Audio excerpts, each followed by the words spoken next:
بسم الله الرحمن الرحيم ياسين والقرآن الحكيم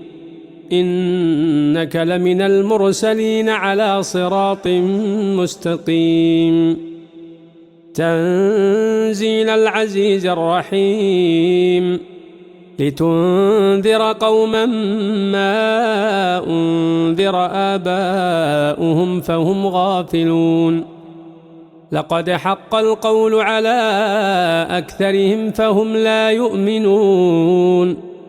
إنا جعلنا في أعناقهم أغلالا فهي إلى الأذقان فهم مقمحون وجعلنا من بين أيديهم سدا ومن خلفهم سدا فأغشيناهم فهم لا يبصرون